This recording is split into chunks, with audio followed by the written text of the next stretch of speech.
Baik, selamat siang. Assalamualaikum warahmatullahi wabarakatuh. Pada siang hari ini kita akan berbincang-bincang mengenai penyakit lupus ya dari Perhimpunan Alergi Imunologi Indonesia. Kami senantiasa membuat webinar-webinar sebagai bahan edukasi dan sharing antar dokter se-Indonesia dari segi alergi imunologi. Saat ini memang kita akan berbicara mengenai new technique for SLE treatment. Baiklah, terima kasih untuk yang sudah hadir. Semoga webinar ini bisa menjadi satu yang berguna bagi kita semua. Terima kasih, salam sehat selalu. Wassalamualaikum warahmatullahi wabarakatuh. Baik, selanjutnya. Terima kasih kepada panitia webinar Peralmuni Pusat atas kepercayaan yang diberikan kepada saya untuk memandu acara webinar Peralmuni pada hari ini tanggal 21 Maret tahun 2001, di mana tema yang diusung dari webinar Karamuni ini adalah New Treatment for SLE. Yang terhormat kepada para guru besar, senior, dan para peserta yang bisa hadir dalam pertemuan webinar Karamuni hari ini, dan yang terhormat Prof. Dr. Iris Rengganis, SPPD KAI sebagai narasumber, dan juga kepada Dr. Ketut Suryana, SPPD KAI sebagai narasumber yang kedua. Pada webinar hari ini kita mengambil dua topik yang khususnya mengenai tata-tata daripada sistemik lupus erythematosus. Yang pertama adalah Prof. Iris, yang dengan judul adalah The Basic Treatment Hydroxychloroquine in Systemic Lupus Erythematosus Patient. Sedangkan yang kedua adalah Dr. Ketut Suryana, SPPD KAI, dengan topik How to manage steroid treatment in systemic lupus erythematosus patient. Untuk mempersingkat waktu, kami persilakan yang pertama. Silakan, Prof. Ya, baik. Sebelumnya saya akan membawakan sedikit mengenai etik dan patient safety. Minta tolong Mas Wawan untuk slide-nya. Etik and patient safety. Ya, lanjut slide.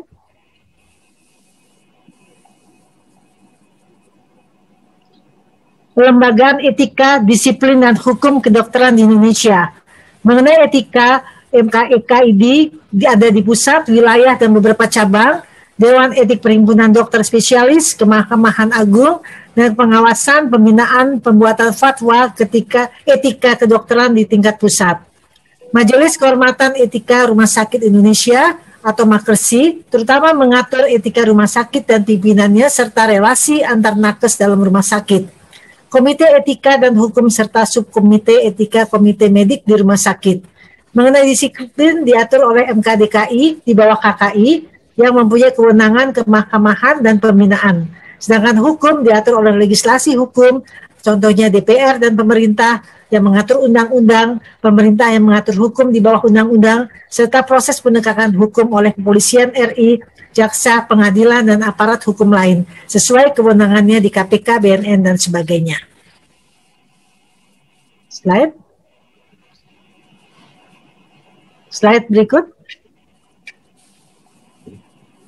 Dilema etika dalam konteks layanan rumah sakit. Nilai-nilai keutamaan etika yang perlu diperhatikan adalah kepemimpinan yang jelas dari DPJP, kriteria medis, dan otonomi pasien. Mengutamakan kepentingan pasien, menghormati keputusan pasien dan keluarganya secara otonomi, etika kesejawatan, musyawarah antar sejawat untuk mendefinisikan prioritas kepentingan pasien yang lentur dan sesuai dinamika, dan melibatkan pasien atau keluarga. Memperhatikan dinamika klinis dan sosial pasien, dapat merubah skala prioritas, dapat merubah keputusan-keputusan bersama. Prima facie kaidah dasar bioetika KDB adalah beneficence dalam menyepakati prioritas kepentingan pasien secara medis dan kemudian otonomi pasien. Non-maleficence dapat menjadi prima facie pada episode emergency. Ya, slide berikut. Dokter wajib berpegang pada kode etik kedokteran. Ya, slide. Standar keselamatan pasien. Setiap rumah sakit wajib menerapkan standar keselamatan pasien. Standar keselamatan pasien meliputi hak pasien, mendidik pasien dan keluarga, keselamatan pasien dalam kesinambungan pelayanan, penggunaan metode peningkatan kinerja untuk melakukan evaluasi dan program peningkatan keselamatan pasien, peran kepemimpinan dalam meningkatkan keselamatan pasien, mendidik staf tentang keselamatan pasien, dan komunikasi merupakan kunci bagi staf untuk mencapai keselamatan pasien. Ada 6 sasaran keselamatan pasien. Yang pertama adalah ketetapan identifikasi pasien. Yang kedua adalah peningkatan komunikasi yang efektif. Yang ketiga adalah peningkatan keamanan obat yang perlu diwaspadai, high alert medication. Yang keempat adalah kepastian tepat lokasi, tepat prosedur, dan tepat pasien operasi. Yang kelima, pengurangan risiko infeksi terkait pelayanan kesehatan. Dan yang terakhir adalah pengurangan risiko pasien jatuh. Demikian mengenai patient safety. Selanjutnya, saya akan share slide mengenai topik kita pada siang hari ini, mengenai pengobatan pada lupus dengan hidroksikloroquine.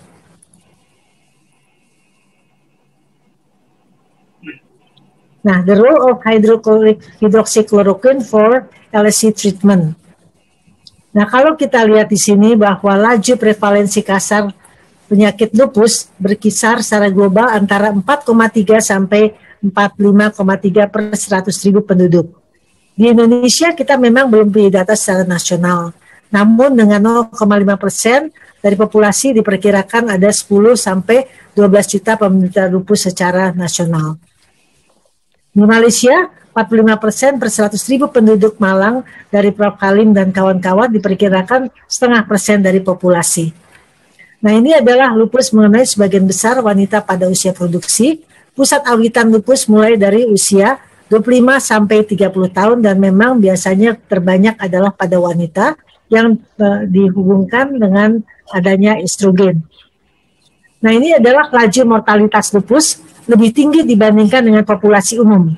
Kalau kita lihat di sini bahwa ini general population untuk usia 16 sampai 24 tahun ternyata ada 19,2 kali ya, 19,2 kali ya daripada populasi umum. Sedangkan pada usia 25 sampai 39 tahun 8 kali, usia 40 sampai 59 tahun adalah 3,7 kali dan lebih dari 60 tahun atau lansia 1,4 kali.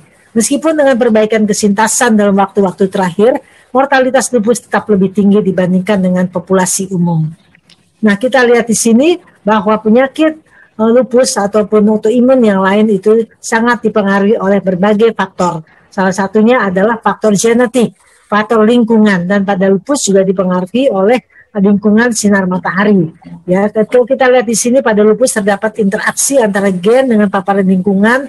Selain UV, bisa juga toksin, infeksi yang mencetuskan terbentuknya antibodi terhadap berbagai macam yang masuk ke dalam tubuh ya, organ spesifik. Nah, kalau kita lihat di sini pada preclinical awal adanya autoantibody ya, yang general ini lebih daripada yang spesifik. Kemudian dengan berjalannya waktu akan muncul inflamasi dan involvement daripada first organ. Dan kemudian akan timbul suatu flare dan involvement daripada organ-organ yang lain. Jadi pada satu orang bisa terkena beberapa penyakit autoimun. Dan apalagi kalau ada comorbid itu akan memperberat penyakit autoimunnya seperti infeksi, aterosklerosis maupun malignansi. Nah, kalau kita lihat lagi di sini, mekanisme utama dalam patogenesis lupus ya, kita lihat di sini ada virus, ada bakteri, UV, ini semuanya bisa mencetuskan penyakit lupus bagi yang sudah punya bakat genetik. Ataupun yang sudah sakit lupus ini akan membuat suatu flare up. Ya, dan virus ataupun bakteri ini semuanya akan masuk ke dalam tubuh kita dan menyebabkan apostesis daripada sel ya, dan sel kita plasma sel ini akan mengeluarkan, kita tahu plasma sel itu adalah suatu sel yang menghasilkan antibodi ya, setelah dari sel B itu akan menghasilkan autoantibody. Dan memang begitu kompleks kalau kita lihat di sini bahwa sel dendritik, kemudian di sini ada yang mengaktifasi daripada sel dendritik ya, sehingga mengeluarkan berbagai macam sitokin yang akan merangsang sel B, tapi sel B akan mengeluarkan antibodinya autoantibody ya. Di sinilah terjadi error daripada imun sistem. Nah, ini mekanisme terjadinya kerusakan pada organ pada lupus ya. Kerusakan pada organ terjadi sebagai akibat dari interaksi antara daripada sistem imun, genetik maupun lingkungan, dan adanya innate adaptif dan ada adaptive immunity dan innate immunity. Ya, interaksi antara keduanya akan mengakibatkan terjadi circulus vicious dan terjadi pembentukan antibodi, tapi antibodi yang dibentuk adalah autoantibody, menyebabkan inflamasi dan kerusakan jaringan yang terus-menerus. Dan kerusakan jaringan itu bisa bersifat menyeluruh, semua organ bisa terkena. Nah, ini adalah manifestasi klinis yang tersering terjadi pada lupus. Kita lihat di sini adalah kumulatif dari insidensia, presentasi insidens dari klinikal dan laboratorium manifestasinya. Jadi kalau memang positif ANA, 97% pasien lupus itu ANA-nya positif. Ya, kemudian mereka mempunyai kebanyakan artritis dan artralgia. Ini yang paling banyak ya, nyeri sendi, joint pain ya, 80% penderita lupus mengalami hal ini. Perubahan daripada kulit ya 71%, mialgia ada 60%, low complement dari laboratorium C3 C4-nya biasanya menurun, ini 51%, demam 48%, anti-DCNA yang tinggi 46% ya, leukopenia, pleuritis, proteinuria, anemia nih rata-rata semua di bawah di atas 40%, dan ACA ya, anti cardiolipin antibody 35%, CNS high gamma globulin, dan ada effusion juga ya, effusi pleural. Jadi kalau kita lihat di sini memang yang paling banyak positif ANA. Tapi bukan berarti positif ANA itu sudah pasti lupus ya, tetapi ANA itu kita tahu pemeriksaan yang sangat sensitif sehingga pada lupus 27% pasien lupus positif terhadap ANA. Nah, untuk menegakkan diagnosa lupus kita memakai SLIC ya. SLIC ini yang terakhir yang lebih mudah kita gunakan, klasifikasi kriteria untuk menegakkan. Di sini ada clinical kriteria dan ada immunological kriteria. Ya, sedangkan yang immunological ini ada yang ANA, anti-DSA, anti-SM ya, berbagai macam antibody yang seharusnya tidak ada dalam tubuh tapi pada SLA dia muncul. Ya, kemudian C3 C4 ini juga termasuk salah satu kriteria. Jadi kalau kita lihat di sini terpenuhi diantaranya minimal 4 kriteria, dari sini 2, dari sini 2 sudah bisa menetapkan diagnosa penyakit lupus. Nah, ini perkembangan tata laksana lupus dari tahun 1948 sampai tahun 2000. Kalau kita lihat di sini ya, dari imunosupresif, kortikosteroid, non-steroid, dan anti malaria. Semua anti malaria sudah banyak dipakai. Kalau steroid kita sudah tahu bahwa itu sudah bertahun-tahun dipakai sebagai pengobatan untuk autoimun dan termasuk juga imunosupresan. Nah, anti malaria sebetulnya sudah dari dulu, tetapi sekarang terakhir hidroksikloroquine mulai banyak dipakai lagi. Nah, hidroksikloroquine itu sebetulnya merupakan DMARD ya, disease modifying antirheumatic drug. Tapi dia juga sebagai anti malaria. Ya, tapi dia mempunyai efek menurunkan nyeri dan pembekakan pada sendi. Ya, dan dia juga melindungi dari joint damage ya, dan mengurangi risiko dari long term kecacatan. Nah, ini timeline daripada empirik pada hidroksikloroquine dan chloroquine ya. Memang itu ada perbedaan sedikit, yang hidroksikloroquine efek samping atau efek simpangnya lebih sedikit dibandingkan dengan chloroquine.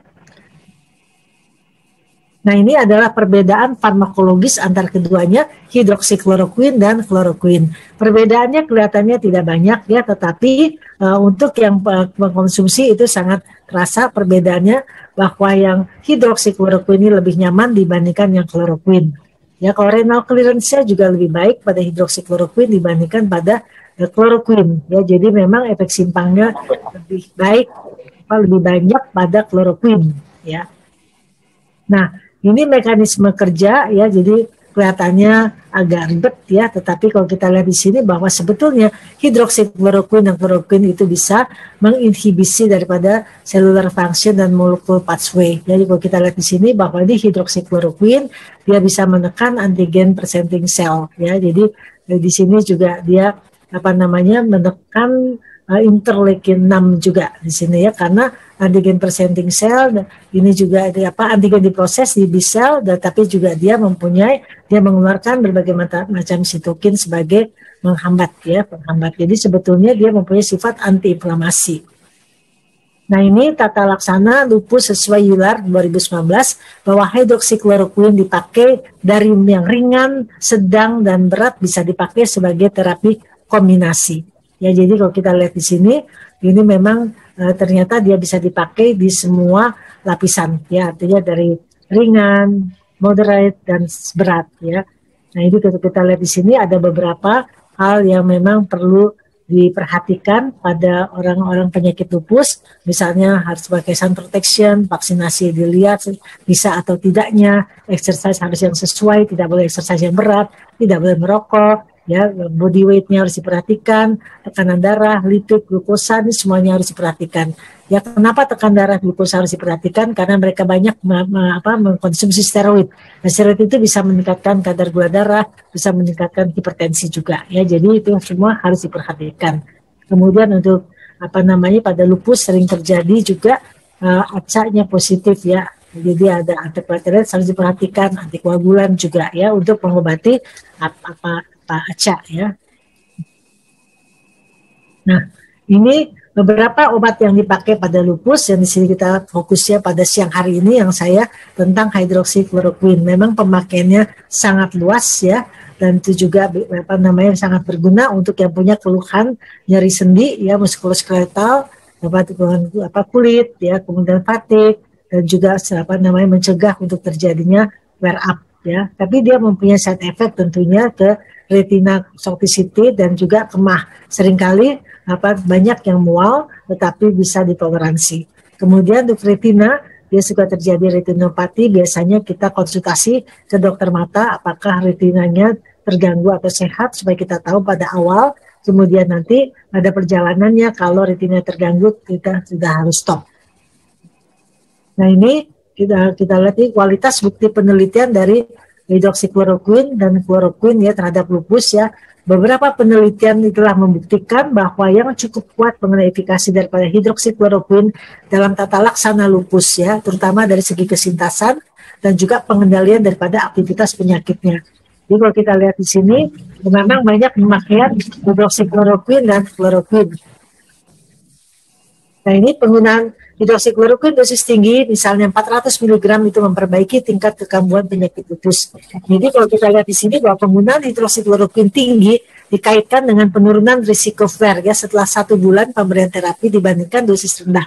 Jadi untuk awalnya kalau memang berat kita bisa memberikan dosis yang lebih tinggi 400, tetapi kalau untuk biasa kita memang hanya memberikan 200. Karena juga kita mengingat adanya mual dan juga adanya retinopati. Jadi biasanya dengan 200 pun saat ini sudah banyak pasien merasa nyaman. Nah hidroksikloroquine pada pregnancy itu masih kategorinya C. Ya, jadi harus berhati-hati, tetap harus berhati-hati. Dan efek retinopati pada fetus ya itu unknown ya, kita tidak tahu. Ya, jadi memang untuk orang hamil ini kita masih termasuk kategori C. Jadi kalau tidak terpaksa sekali tidak diberikan. Nah hidroksikloroquine ini mempunyai efek samping lebih sedikit dibandingkan kloroquine ya. Jadi memang sudah di beberapa penelitian itu ternyata bermakna ya dalam hal efek simpangnya atau efek samping. Dalam hal mual, muntah, diare, miopati, gangguan irama jantung, kardiopati, dan retinopati. Jadi ini semuanya memang lebih nyaman dengan hidroksikloroquine dibandingkan dengan kloroquine. Ya, dan itu sangat bermakna kalau kita lihat di sini dalam hal mucocutaneous ya, dalam hal ocular ya, retinal changes-nya juga ya, kemudian miopati dan juga secara keseluruhan memang lebih nyaman dibandingkan kloroquine. Nah ini adverse event ya daripada hidroksikloroquine dan kloroquine, kita lihat bahwa hidroksikloroquine itu mempunyai indeks terapeutik yang sempit ya, jadi dosis toksiknya dan terapeutik dosisnya itu sangat sempit ya. Karena itu kita untuk meminimize daripada side effect-nya perlu bioavailability daripada obatnya ya. Jadi itu sangat penting karena akan dibandingkan original produknya dengan similar daripada produknya. Nah ini efek samping yang kita ketahui bahwa retinopati oleh hidroksikloroquine. Nah ini selalu kita harus konsultasikan ke dokter mata sebelum pemakaian ya, supaya kita tahu kondisi pada orang tersebut. Bisa juga kita memberikan awal 200 mg, kemudian tetap dikonsulkan ke dokter mata supaya kita tahu pada awalnya. Dan kita jelaskan kepada pasien bila mana mata kabur atau yang tidak enak pada mata, di stop dulu dan kembali ke dokter mata untuk diperiksa retinanya. Ini harus kita edukasi dari awal supaya pasien mengerti dan kalau terjadi apa-apa tidak keterusan. Kadang-kadang pasien tidak tahu, jadi dia pikir mata kabur karena sebab lain dan dia tetap meminum hidroksikloroquine. Padahal kalau kita tahu dari awal kita memberitahu, jadi dia lebih awareness, dia bisa langsung ke dokter mata dan menyetop obatnya. Itu edukasi yang perlu kita berikan, walaupun tidak secepat itu ya. Jadi artinya pemakaian 1 tahun, 2 tahun jarang sekali terjadi langsung retinopati. Nah, kalau kita lihat di sini bahwa banyak ada beberapa paper yang menyatakan bahwa konsentrasi rendah daripada hidroksikloroquine merupakan suatu prediktor daripada flare up. Jadi kalau kita mengobati pasien lupus, kebanyakan kalau kita tidak memberikan dengan sesuai dosisnya atau sesuai bahwa memang dibutuhkan hidroksikloroquine, itu akan flare up. Karena hidroksikloroquine merupakan hal yang baik sekali kita berikan bersama-sama supaya dosis steroidnya juga bisa berkurang. Di samping kalau memang orang tersebut memakai imunosupresan. Karena imunosupresan juga efek sampingnya banyak sekali ya, menekan sistem imun. Memang tujuannya menekan antibodi-antibodi yang seharusnya tidak ada, tetapi juga dia menekan imun sistem kita. Apalagi di masa pandemik ini, jadi kita harus sangat berbijaksana memakai imunosupresan maupun kortikosteroid. Dengan dikombinasi dengan hidroksikloroquine, itu pasien juga akan lebih nyaman, dan mereka yang sudah pernah pakai, mereka merasakan bahwa nyeri sendinya jauh berkurang bila mana tidak diberikan hidroksikloroquine. Nah, ini ada bioequivalent test ya, ini untuk hidroksikloroquine. Ini penting sekali karena akan dibandingkan, karena dia mempunyai indeks terapeutik yang sempit, jadi itu harus dibandingkan dengan yang aslinya ya. Yang aslinya memang di situ adalah plaquenil ya, jadi dibandingkan dengan plaquenil ternyata hidroksikloroquine jenis Farnetic ini hasilnya cukup baik ya. Jadi kalau kita lihat ini salah satu contoh adalah Farnetic, dia terbukti secara klinis efektif untuk terapi lupus dan rheumatoid arthritis, dan hidroksikloroquine itu direkomendasikan oleh IRA, ACR, GULAR untuk pengobatan lupus dan RA. Minimal efek sampingnya adalah retinopati dan gastrointestinal dibandingkan dengan kloroquine. Dan bioekivalen dengan originator itu sama ya. Jadi kita ada gambar ini sama ya, yang Farnetic yang biru, sedangkan yang plaquenil itu ada hidroksikloroquine yang original ya. Jadi kalau kita lihat di sini bahwa ini bioequivalentnya sama ya, bioekivalen ya, ini sama ya. Jadi arti ini bisa dipakai dan efek sampingnya juga tidak akan banyak sesuai dengan yang original. Sebagai kesimpulan bahwa lupus adalah penyakit autoimun yang jumlah penyintasnya semakin meningkat dengan gejala khas yang hampir mirip dengan autoimun lain, yaitu terutama menyerang tulang, sendi, dan kulit. Penyakit lupus melibatkan proses hilangnya toleransi sistem imun terhadap self-antigen dengan banyak faktor yang terlibat, mulai dari lingkungan genetik dan hormonal, sehingga terjadi kerusakan jaringan dan kerusakan reaksi peradangan yang diperantarai oleh autoantibody hingga menyebar ke berbagai organ. Menurut GULAR 2019, hidroksikloroquine merupakan salah satu obat yang dapat dipergunakan di seluruh spektrum klinis lupus dan dipertahankan setelah mencapai remisi, aktivitas penyakitnya rendah. Ya, jadi kalau kita lihat di sini bahwa hidroksikloroquine merupakan satu pilihan yang dapat dipakai di seluruh spektrum lupus ya, bersama-sama dengan obat kortikosteroid maupun imunosupresan. Baik, terima kasih. Wassalamualaikum warahmatullahi wabarakatuh. Demikian presentasinya. Ya, terima kasih Prof. Iris atas pemaparan yang sistematis dan sangat menarik. Sebelum masuk ke topik yang kedua, kami sedikit menyinggung mengenai kurikulum Prof. Iris. Prof. Iris sekarang adalah beliau sebagai Kepala Divisi Alergi Imunologi RSCM FKUI. Udah ganti ya, Ketua Divisinya Dr. Sukamto sekarang. Baru ganti. Ya, beliau sebagai Ketua Peralumni Pusat, dan beliau juga aktif di berbagai organisasi, dan yang paling penting beliau adalah guru besar di Divisi Alergi Imunologi Ilmu Penyakit Dalam RSCM FKUI. Jadi terima kasih Prof. Iris atas pemaparan yang sangat sistematis dan menarik. Baik, kalau para peserta yang ada pertanyaan, silakan untuk men-chatting ke question and answer sambil menunggu pemaparan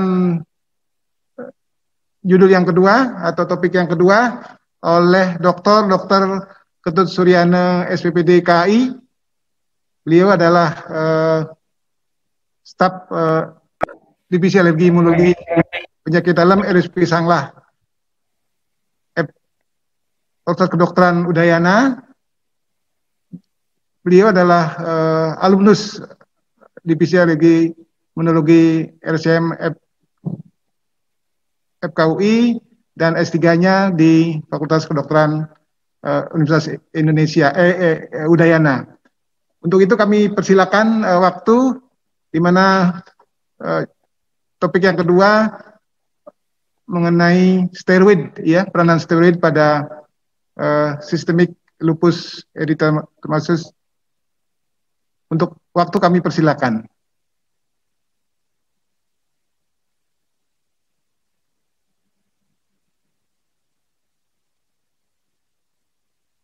Terima kasih. Selamat sore, Prof. Iris. Selamat sore, Dr. Suryana. Sebelum saya lupa, sampaikan salam hormat saya sama beliau, Prof. Karnen. Ya, terima kasih banyak. Salam sehat. Alergi imunologi. Ya. Terima kasih kepada Peralmuni Pusat yang telah memberikan tugas kepada saya untuk menyampaikan tentang kortikosteroid dalam kaitannya dengan penanganan lupus. Demikian juga kepada para naib tentunya yang mendukung acara ini. Jadi pada siang hari ini saya mendapat tugas yang menurut saya sangat menarik. Oleh karena dari tempo dulu sampai saat ini steroid itu tetap memberikan tantangan yang begitu besar. Sehingga kita dilatih sedemikian rupa untuk menjadi lebih aware, care, dan kemudian betul-betul teliti di dalam mengikuti sehingga mendapatkan outcome pasien yang kita harapkan. Nah, pada kesempatan yang baik ini saya mendapat tugas untuk menyampaikan how to manage corticosteroid treatment in systemic lupus erythematosus patient. Jadi, slide.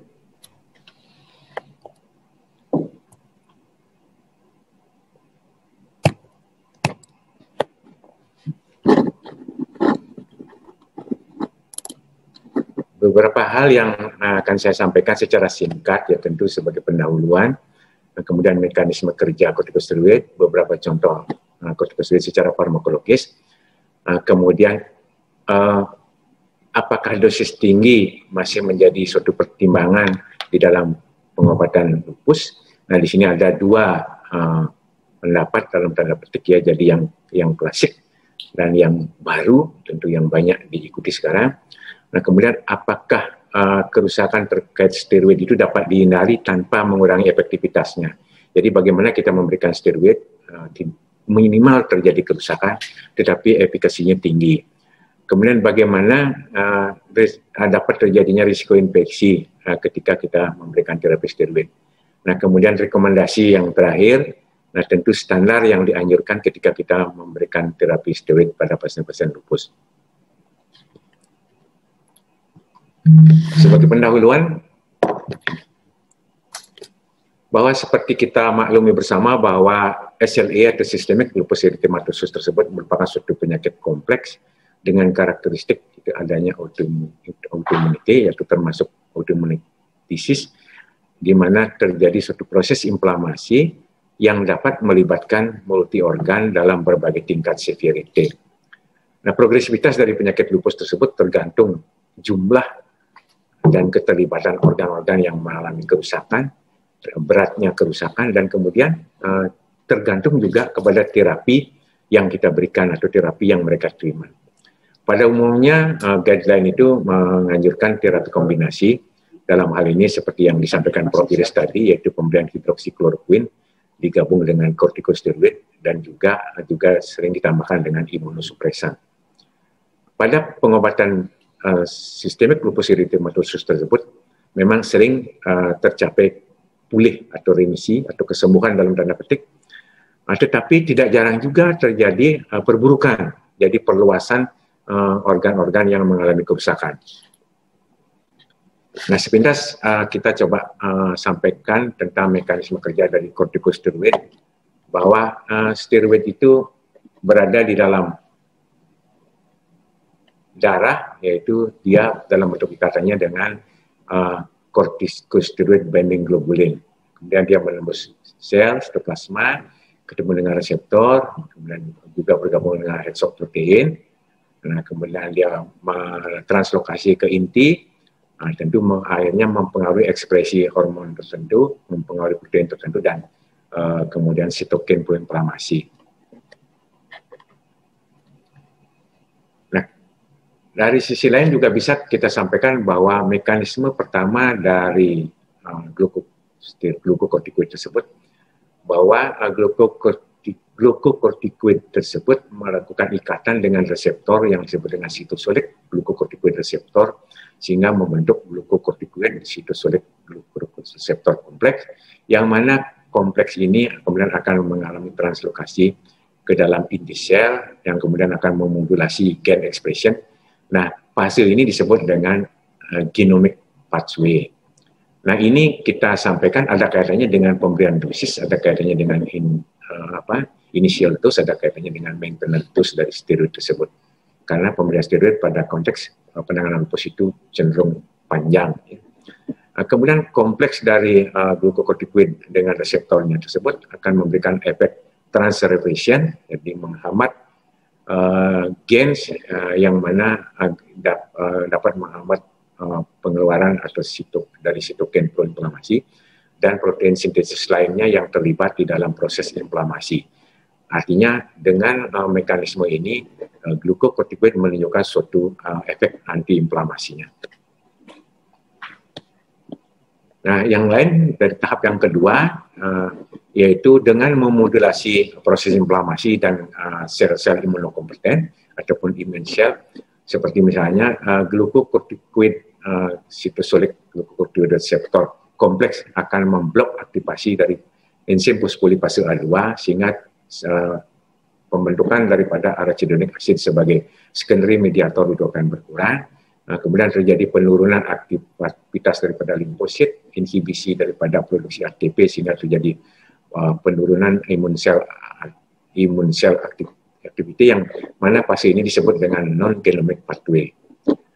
Nah, aktivasi non-genomic tersebut dimulai dengan ketika kita memberikan dosis lebih dari 100 ml per hari dari prednisone.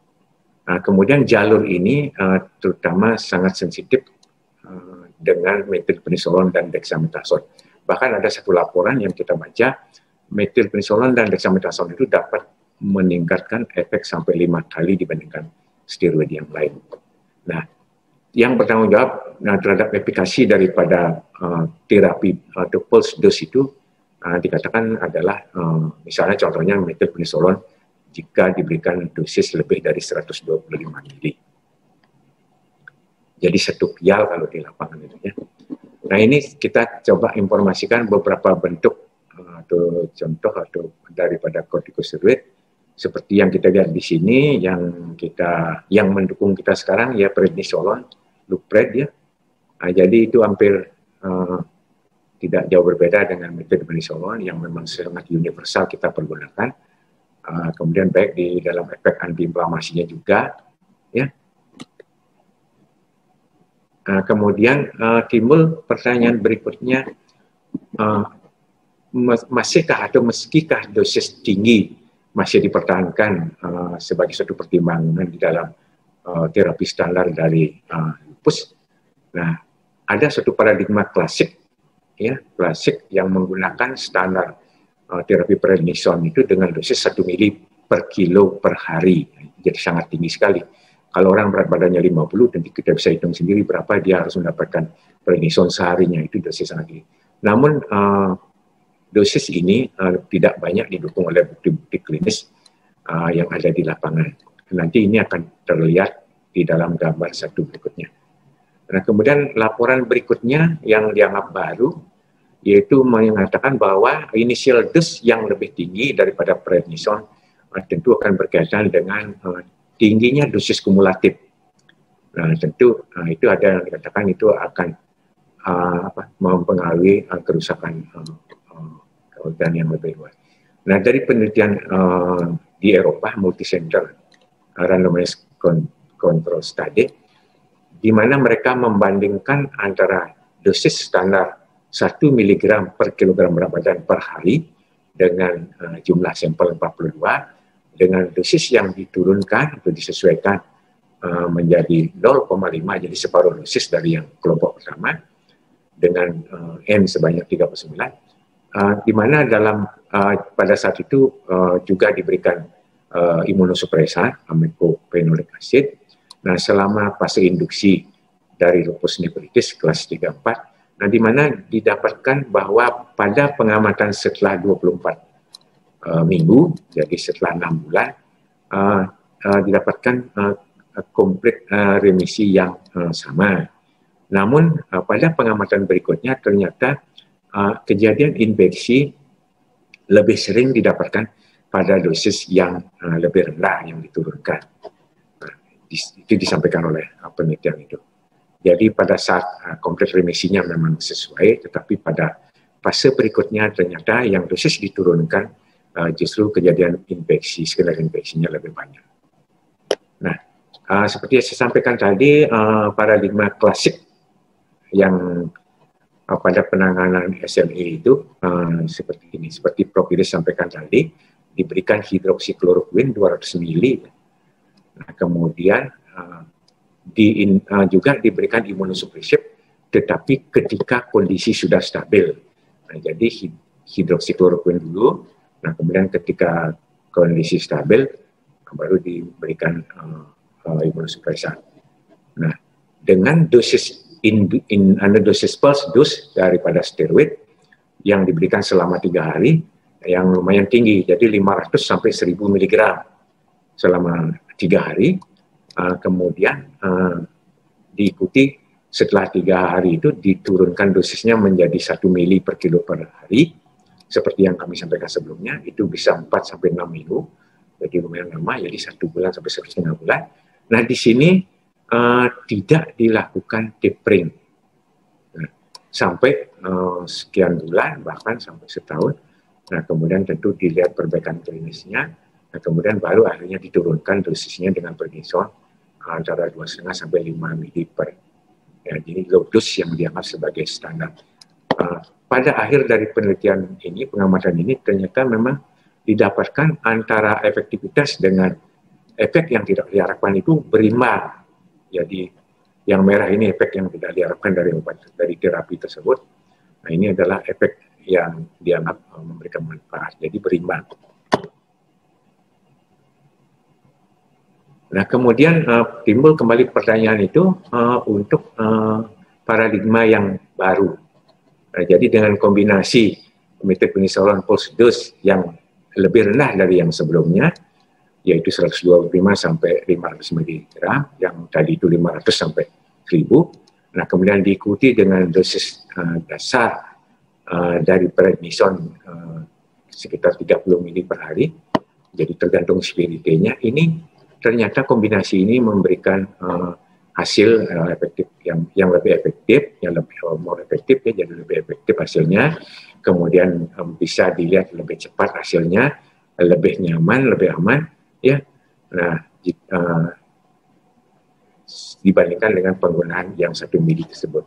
Nah, kemudian penelitian di Eropa juga seperti disampaikan tadi itu mengatakan bahwa komplit remisi itu setelah 24 minggu. Itu juga mendukung statement yang ini sama dengan yang sebelumnya.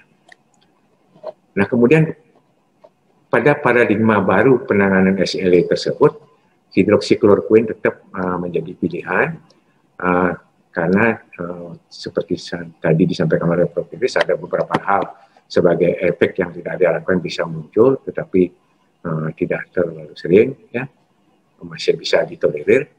Nah, pemberian hidroksikloroquine 200 ml.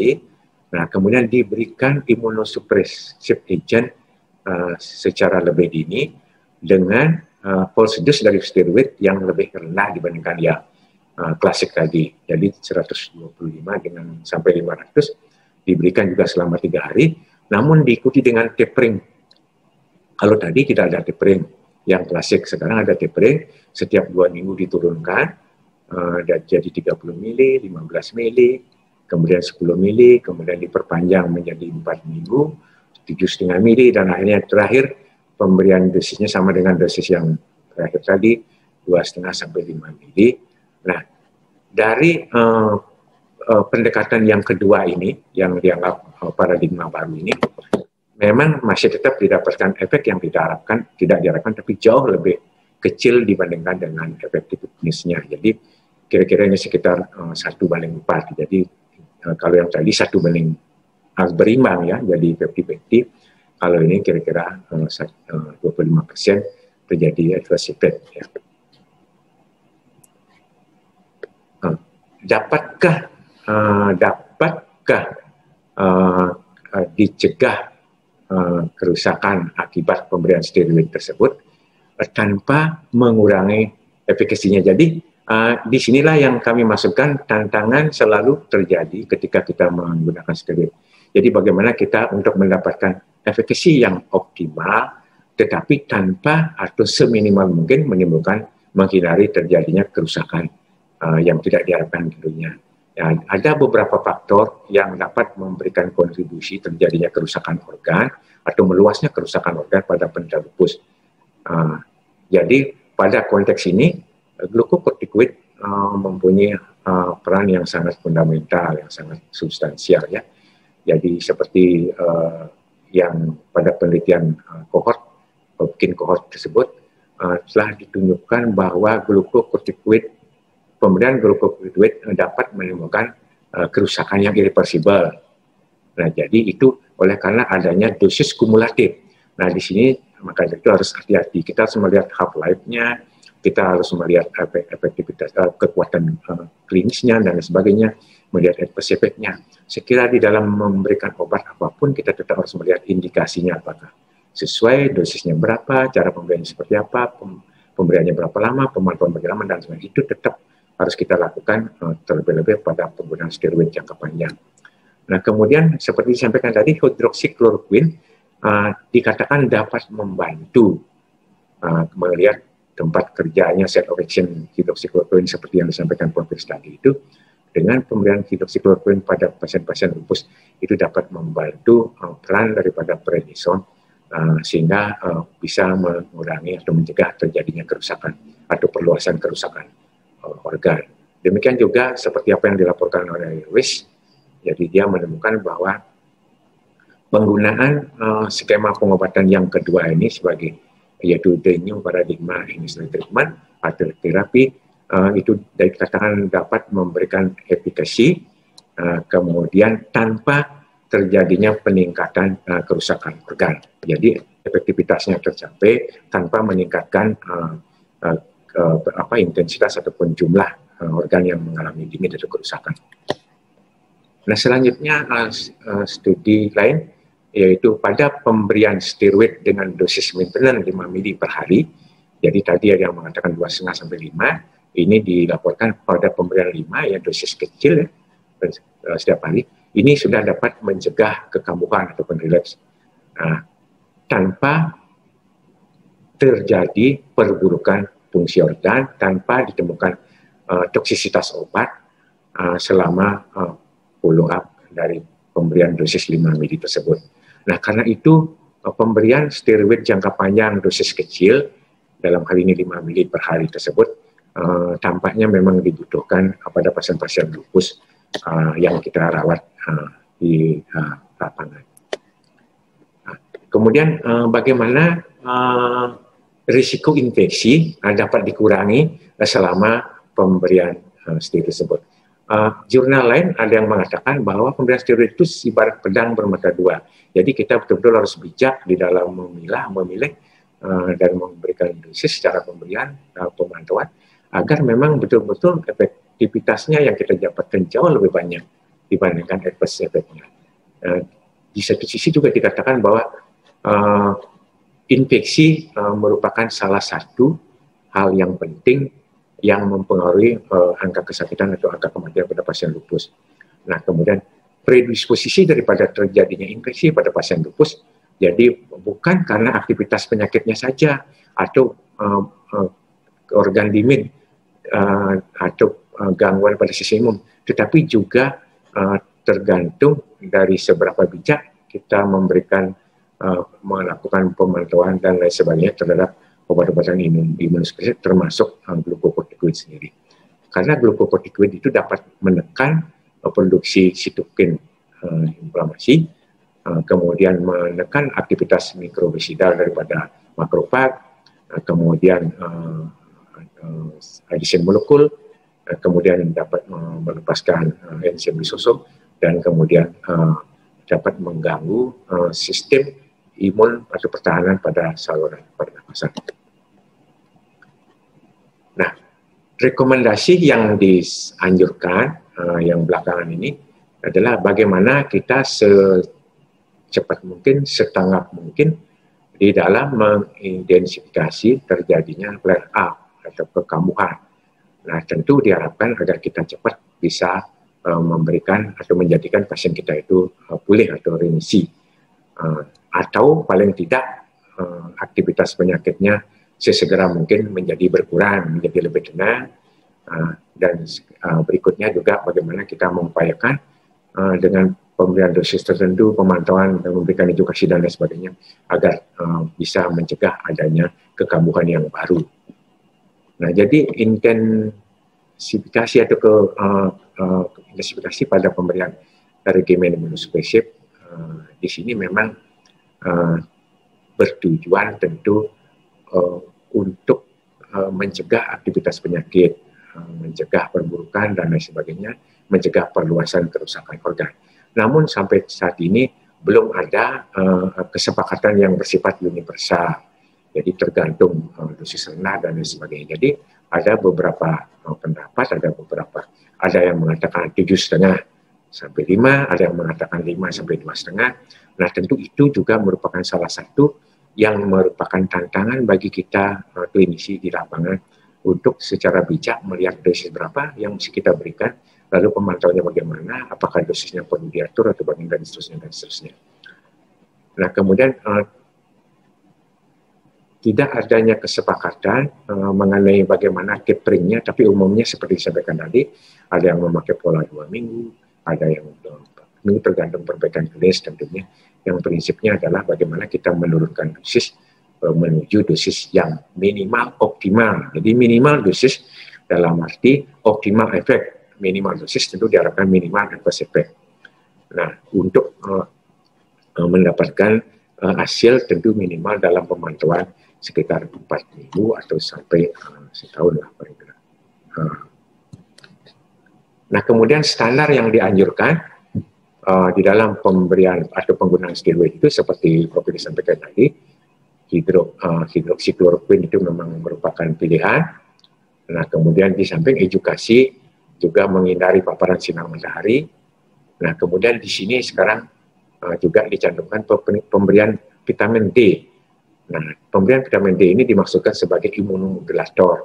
Jadi yang ikut akan memodulasi masalah imun yang terjadi terkait dengan autoimmune disease tersebut.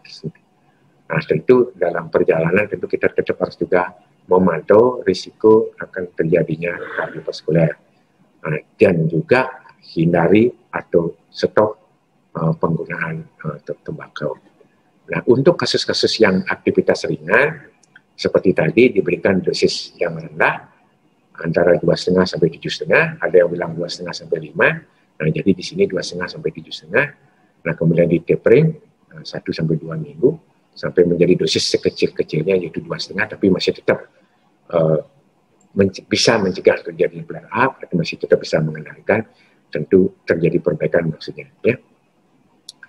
Kemudian selanjutnya bisa di-maintenance dengan pemberian hidroksikloroquine 200 ml per hari, ditambah dengan prednisolon dosis kecil atau dos 2,5 ml per hari. Nah, tentu selama penggunaan obat-obat ini, efek tentu tetap diperhatikan, efek yang tidak diharapkan juga tentu terus harus diperhatikan. Demikian juga yang moderate, tentu inisial dosisnya 3 hari, tapi lebih tinggi dari sebelumnya, kemudian dipertimbangkan mulai pemberian imunosupresan, steroidnya sedikit lebih tinggi, 5-10, kemudian dilakukan tapering seperti biasa, kemudian dilihat manfaatnya, dilihat perbaikan klinisnya. Nah, di sini jangka panjangnya juga masih tetap diberikan hidroksikloroquine, prednisolon, tapi sudah ditambahkan mulai dengan imunosupresan. Sementara yang berat, pulse dose-nya lebih tinggi. Pulse dose ini nanti berkaitan dengan non-genomic base-nya ya. Kemudian dikombinasi dengan imunosupresan, kemudian dilakukan tapering, prednison 10-20 ml, kemudian di tapering, kemudian dilihat perbaikannya. Nah, selanjutnya kalau sudah terjadi stabil, tentu sama dengan yang moderate, ditambahkan dengan imunosupresif. Nah, apapun itu terapi yang diberikan, tetap kita harus melakukan pemantauan secara reguler, secara optimal, adherensi pasien, kepatuhan minum obat, kemudian efek manfaat dari obat, tentu jangan lupa efek samping daripada obat, karena sekali lagi pemberian obat jangka panjang itu menjadi hal yang sangat esensial untuk dilakukan. Nah, dari semua pemaparan itu mungkin dapat kita buat sebagai rangkuman bahwa sistemik lupus erythematosus itu memberikan tantangan yang sedemikian dan membutuhkan penanganan interdisipliner. Nah, kemudian paradigma klasik dengan dosis 1 mili per kilo per hari, yang jadi lumayan tinggi, belum ada bukti-bukti yang memadai secara klinis. Nah, dengan memberikan metilprednisolon post-dose yang diikuti dengan penurunan dosis sesuai dengan skema, dapat menghindari efek yang tidak diinginkan atau kerusakan organ secara kronis. Jadi sekali lagi, tetap kita mengupayakan efeknya yang lebih dominan ketimbang adverse effect, apalagi chronic damage. Nah, kemudian imunosupresif seyogianya dipertimbangkan lebih dini, ya, tentu tetap dengan pemantauan, pengawasan, oleh karena dapat memoderatkan atau mengurangi dosis glukokortikoid, sehingga tentu umumnya kalau dosisnya tidak terlalu tinggi, adverse effect mungkin akan juga tidak terlalu menonjol. Pemberian prednison kurang dari 5 mili per hari itu pada beberapa laporan dikatakan cukup ideal di dalam maintenance, sehingga bisa didapatkan kondisi yang dianggap lebih baik sebelum 3 bulan atau 12 minggu. Nah, kemudian apa yang disampaikan Prof. Iris, hidroksikloroquine kemudian disarankan diberikan pada lupus sebagai terapi yang dikombinasi dengan steroid tentunya, kecuali memang kita mendapatkan adanya kontraindikasi. Jadi kaidah dasarnya sama aja dengan kita memilih obat yang lain. Indikasi jelas ada, manfaat jelas besar, tetapi tetap kita mempertimbangkan pada saat pemberian itu ada kontraindikasi atau tidak. Kalau ada, tentu tidak bijak kalau kita memberikan obat tersebut. Barangkali itu yang bisa saya sampaikan pada kesempatan yang baik ini. Terima kasih.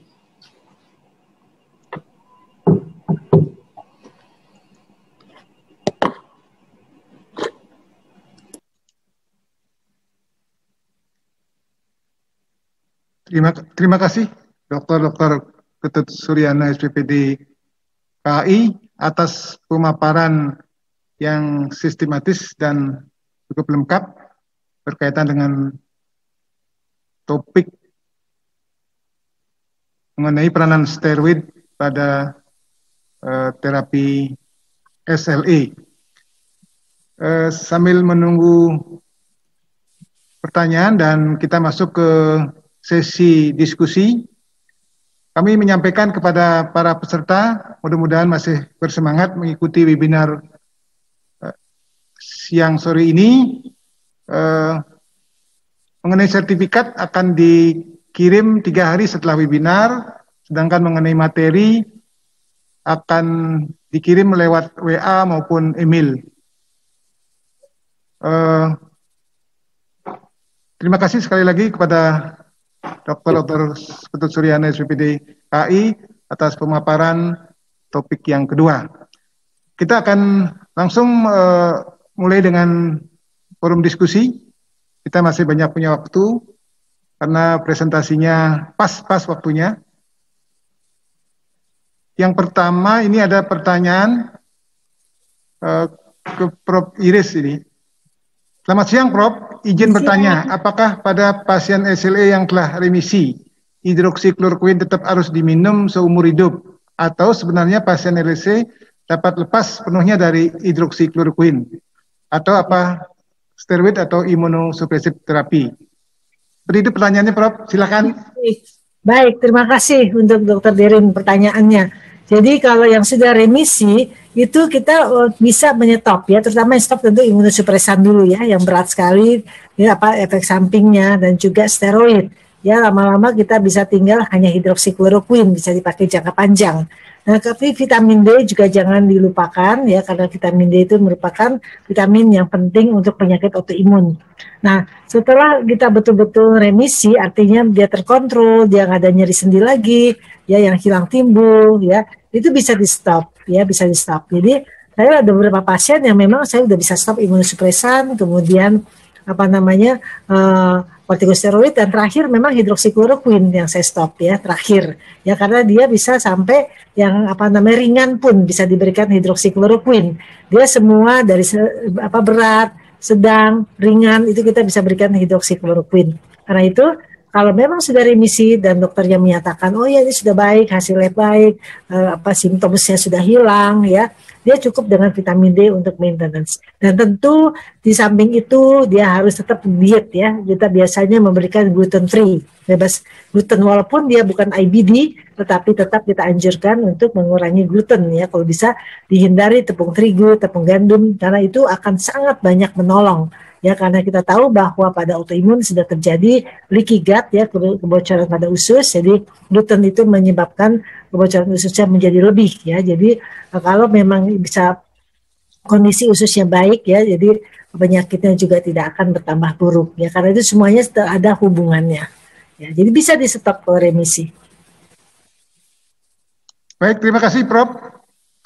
Mungkin lanjut Prof, ada pertanyaan yang kedua, bagaimana dengan bila terjadi alergi terhadap hidroksikloroquine? Hidroksikloroquine kalau terjadi alergi memang kita tidak bisa memberikannya, ya kita harus stop. Ya karena kalau obat apapun, tidak usah hidroksikloroquine, kalau obat apapun terjadi reaksi alergi, dan reaksi alergi biasanya tidak juga langsung ya, kadang-kadang reaksi alergi ada yang lambat, jadi setelah sekian lama dia minum baru terjadi satu reaksi alergi. Tapi kita harus yakin dulu itu apakah karena hidroksikloroquine atau bukan. Ya kalau memang karena hidroksikloroquine ya kita harus stop ya, tidak bisa kita lanjutkan. Karena reaksi alergi, paparan yang kedua kali atau lebih itu akan menimbulkan reaksi yang lebih juga ya. Lanjut Prof. Maaf Prof, ada pertanyaan yang ketiga ini. Ini berkait dengan keberadaan hidroksikloroquine. Bagaimana kalau tidak ada yang tersedia hanya kloroquine? Apakah boleh dipakai katanya Prof?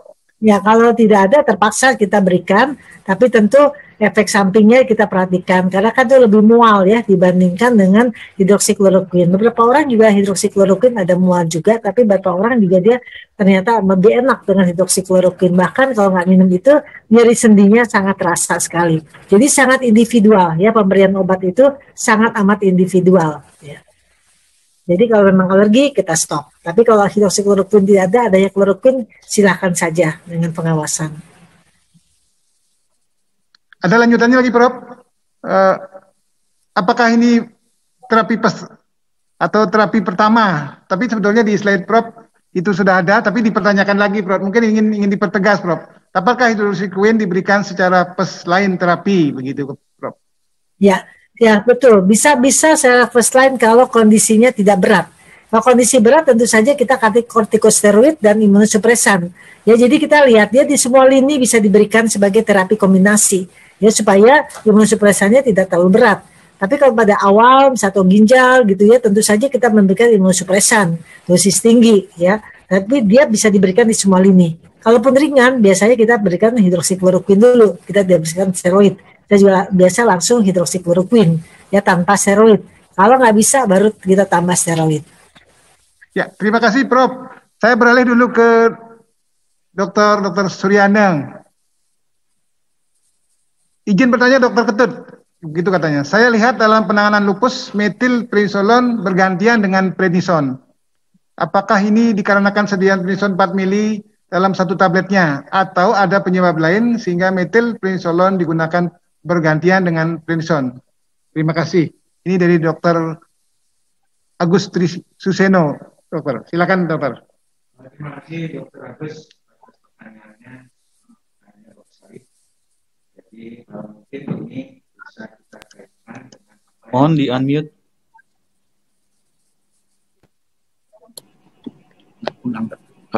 Terima kasih, pertanyaannya bagus ya. Mungkin pertanyaan ini saya kaitkan dengan apa yang saya jelaskan tadi, yaitu tentang non-genomic dan non-genomic pathway. Nah, Jadi ketika kita memberi inisiasi dengan metilbendazolone, itu memang menjadi pertimbangan metilbendazolone maupun dexamethasone. Oleh karena dari berbagai laporan pada initial atau pulse dose itu memang diperlukan semacam immunological drive yang sedemikian sehingga cepat mengalami pemulihan ataupun remisi. Oleh karena metilbendazolone maupun dexamethasone dilaporkan dapat memberikan efek klinis atau kekuatan sampai 5 kali dibandingkan yang lain. Nah kemudian kalau dosis itu tetap dipertahankan, tentu akan timbul adverse effect. Nah sehingga dalam waktu 3 hari misalnya kalau sudah terjadi perbaikan dan mulai dilakukan tapering itu yang skema yang kedua. Nah jadi kalau masalah kemasan saya kira mungkin tidak terlalu masalah, tetapi lebih didasari karena adanya genomic pathway dan non-genomic pathway. Jadi genomic pathway itu memang melibatkan mekanisme intraseluler, intranukleer, sementara non-genomic itu bagaimana steroid itu mengendalikan sel-sel imunokompeten dan makrofag dan lain sebagainya yang di luar sel target itu sendiri, yang mana jauh membutuhkan dosis untuk mengendalikan aktivitasnya sendiri. Barangkali itu jawaban yang bisa saya sampaikan. Terima kasih. Terima kasih Dr. Suryana. Ada pertanyaan, ini guru kita yang bertanya, Dokter. Jadi Prof. Heru. Dr. Ketut, low dose steroid rasanya bersifat antiinflamasi dan tidak bersifat imunosupresan. Apakah pulse terapi selalu dilakukan pada flare yang ringan sekalipun? Terima kasih. Silakan, Dokter. Terima kasih, Prof. Selamat sore, Prof. Guru saya. Salam sehat, Prof. Dari muridnya di Bali. Pertanyaannya tentu sangat bagus ya. Ini akan menjadi pelajaran bagi kita di lapangan. Pada yang flare up ringan, tentu itu menjadi suatu pertimbangan. Jadi seperti yang disampaikan oleh WHO misalnya, kita harus memberikan terapi yang ideal, tepat indikasi, tepat dosis, tepat cara pemberian, tepat pemantauan. Nah sekarang tepat indikasi kalau dia flare up ringan, tetap kita berikan steroid, tapi tidak harus dosis tinggi-tinggi amat, Prof. Jadi kita sesuaikan, tentu tetap apapun itu pemantauan menjadi hal yang sangat utama sampai terjadinya kondisi remisi ataupun recovery, sehingga cenderung kembali ke dosis yang kecil atau yang dianggap low dose, tetapi masih mampu mengendalikan aktivitas penyakitnya. Barangkali itu, Prof, yang bisa saya sampaikan, karena seperti tadi, kalau misalnya yang ringan aja kita kasih dosis tinggi, tentu kurang bijak barangkali, tapi jangan lupa kalau dosis tinggi di samping memberikan manfaat, tentu adverse effect yang harus kita perhatikan, yang menjadi hal yang sangat penting juga di dalam mendapatkan outcome yang baik dari pasien-pasien lupus yang notabene adalah pasien-pasien yang cenderung berobat jangka panjang. Barangkali itu, Prof. Terima kasih. Ya, terima kasih Dr. Ketut Suryana, dan terima kasih juga kepada guru kami ya atas pertanyaannya. Saya beralih dengan Prof. Iris dulu. Ya. Prof, ini pertanyaan dari Bali nih, Dr. Made Ari Wijaya, SPPD, Pinasim. Tanya Prof, berapa lama kita berikan hidroksikloroquine pada pasien SLE? Apakah perlu diturunkan kalau sudah membaik? Terima kasih. Silakan Prof. Ya, terima kasih. Jadi untuk hidroksikloroquine itu kan dosisnya rutin kita kasih 1 kali 200 mg. Nah takutnya kalau kita kasih lebih lama, takutnya retinopati ya ke mata ya, retinanya terganggu, matanya penglihatan kabur biasanya. Ya, dan juga takutnya juga ke jantung. Jadi sebaiknya tetap dosis yang biasa, yang normal 200 mg, dan memang bisa kita hentikan. Ya biasa kita nggak pakai tapering sih, biasa kita hentikan.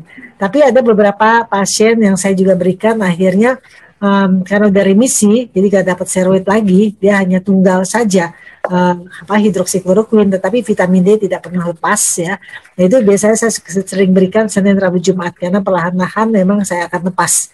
Memang itu nggak ada di buku ya, jadi kita lihat perorangan gitu. Dan nanti pasiennya merasa dia juga udah Senin, Rabu, Jumat saya udah nggak ada nyeri sendi, nggak ada apa. Kadang-kadang pasien psikis juga gitu, kalau nggak diobatin kayaknya gimana, tapi minum obat dia takut gitu ya. Jadi biasanya kalau udah remisi ya saya begitu, nanti lama-lama dia bisa stop ya, seperti itu.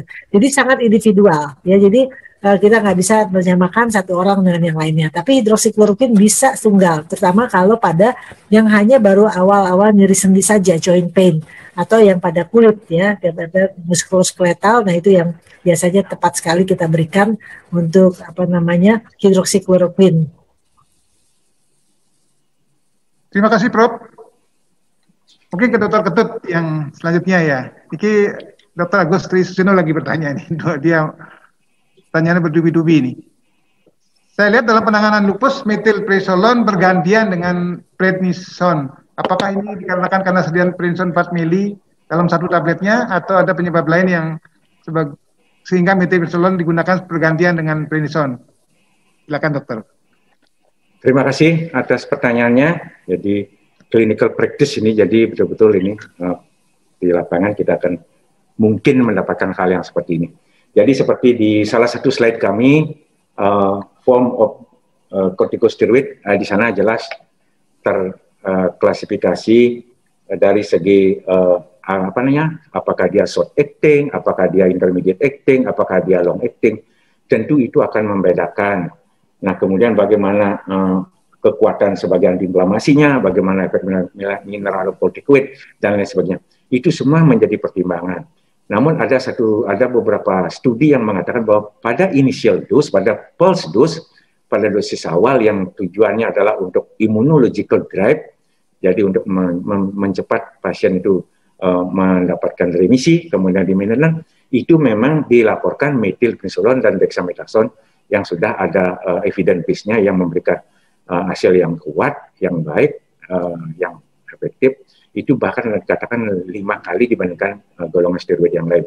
Tetapi selanjutnya, kalau memang kita tergantung sediaan yang ada, yang penting kita sesuaikan secara farmakologis, bagaimana half-life-nya, berapa doses ekuivalennya, dan tentu kita tetap harus pantau manfaat dan efek samping. Saya kira dapat dipertimbangkan pendekatan seperti itu di dalam pemberian steroid, terutama steroid yang berpanjang. Barangkali itu yang bisa saya sampaikan, dokter. Ya, terima kasih Dr. Ketut Suryono. Nah ini pertanyaan karena pesertanya mungkin kebanyakan para dokter umum ya. Saya utamakan ini untuk dijawab. Pertanyaannya ini bisa ke Prof. Iris atau ke Dr. Suryono. Kapan dikatakan mild, moderate, dan severe lupus itu? Apakah dokter umum berwenang mengobati SLE? Pertanyaannya seperti itu, Prof. Mungkin Prof bisa memberikan tanggapan, Prof. Ya, sebetulnya dokter umum sekarang SLE itu sudah jadi ranah dokter umum ya, terutama dalam mendiagnosa. Ya, dalam mendiagnosa. Baik kalau di daerah-daerah ya, dokter umum sudah harus bisa untuk yang ringan-ringan sedang ya, sudah bisa. Nanti kalau yang berat ya atau ragu-ragu itu dikonsultasikan ke penyakit dalam, bisa ke imunologi, bisa ke rheumatologi ya, tergantung ini hematologi kalau memang kelainan darah ya, seperti itu.